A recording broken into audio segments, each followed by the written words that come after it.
What was on your mind in August 2019? Among other things, mine was on retirement.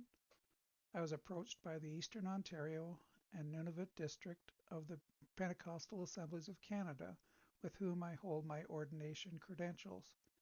They asked me to record a short video for an upcoming digital communique. At that time, I had 29 years of service in as a prison chaplain.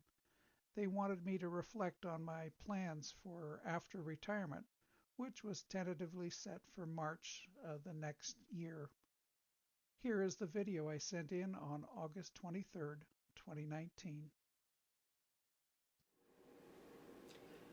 Hi there, I'm Carl Wake, coordinating chaplain at the detention center here in Ottawa. I began work here in April 1990 as a duty chaplain at a Francophone treatment unit. In 1998, I became the coordinating chaplain for the whole institution. With more than 29 years in now, you could say that I'm a lifer. One thing about prison is that you wait at a lot of doors and gates and sliders. You're at the mercy of the person controlling the door. You just never know what's going on elsewhere and why they can't open the door just like that for you. Therefore, you learn to be patient. Sometimes that's too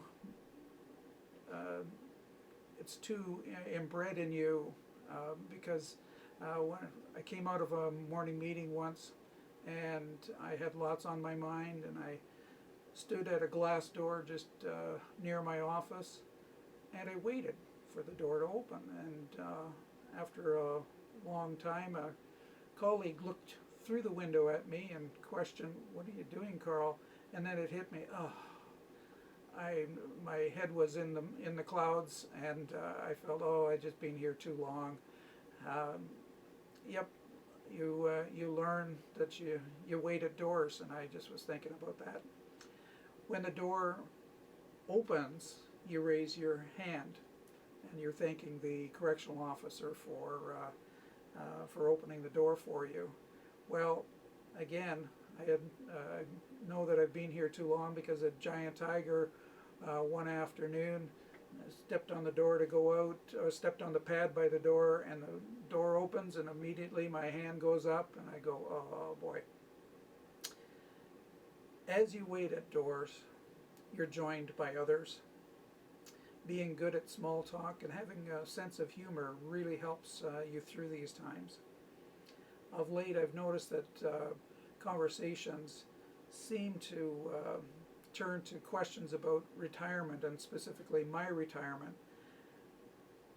I look at the person sometimes and just go, "Are you trying to get me to leave? You're not happy with me here?" I'm just joking, because I know that you make small talk at doors, but for a while I would just answer, "Well, if I'm healthy and I'm enjoying myself, I don't see any need to retire.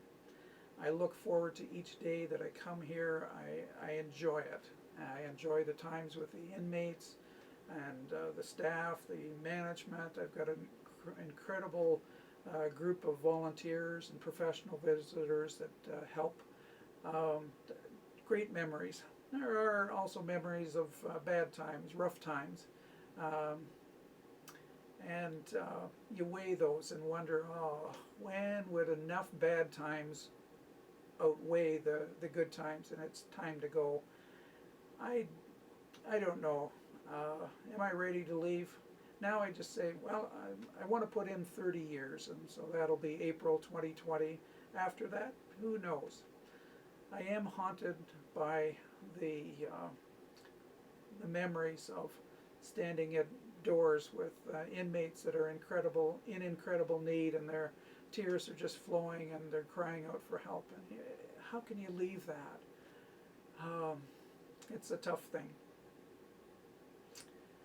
When I do stand at the front gate and the door opens, I'm going to raise my hand and say thanks to the correctional officer, but also I'll probably raise up a couple of hands and just in thanksgiving to God for this incredible opportunity to serve Him here for so many years, and step out into the opportunity that God is opening for me. I pray, I ask for your prayers for the right timing for that day, and that God would lead me to the right door of opportunity. As it turned out that November, I didn't submit the necessary paperwork for retirement. I just couldn't get a peace inside about that. I knew that God still had more for me to do at OCDC.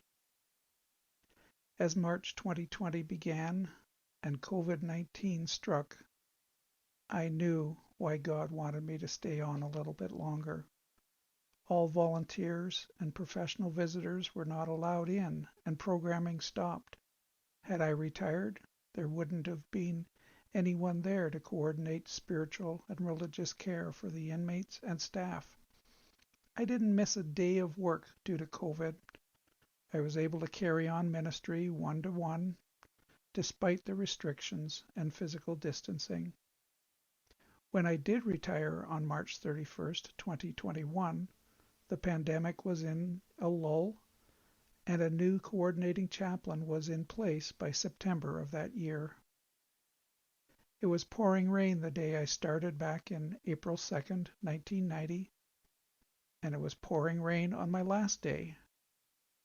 At the end of the 2019 video, I said that I would walk through the gate one last time and wave thank you to the correctional officer who had just let me out. It turns out I drove through the gates with both hands on the steering wheel, but in my heart, my hands were lifted up. I was rejoicing and oh so thankful for my 31 years of service at OCDC. Since that day, I've started a ministry called Released for Good. Released talks about being released from prison. For good has two connotations, the first one being once and for all, never to return to prison. And the second connotation, with the purpose of doing good once back in the community. I chose a butterfly sitting on a flower because just as the butterfly is released once from its pupa, so we envision a prisoner who has found new life in Christ Jesus will be released one final time from his or her prison. We're rooting for you talks about what we want to do. We want to support what you're doing as a prisoner or an ex-prisoner. Anyone working with prisoners and ex-prisoners to help them, we want to cheer you on and encourage you. We're rooting for you. Our vision statement is this: those determined to make this their final time in prison and become positive, contributing members of society will succeed through a genuine relationship with Jesus Christ, helped all along their journey by a continuity of pastoral care. Our goals: number 1, to promote and encourage an awareness of, a healthy cooperation among, and strong prayer support for all who are presently involved in frontline prison ministry or in inmate aftercare. The second goal is to inform and encourage all who wish to become actively involved in frontline prison ministry or in inmate aftercare. The goal of this YouTube channel is to help accomplish those goals. Communication brings continuity of care. We want to make sure that those who wish to succeed and be released for good will actually make it and achieve this goal.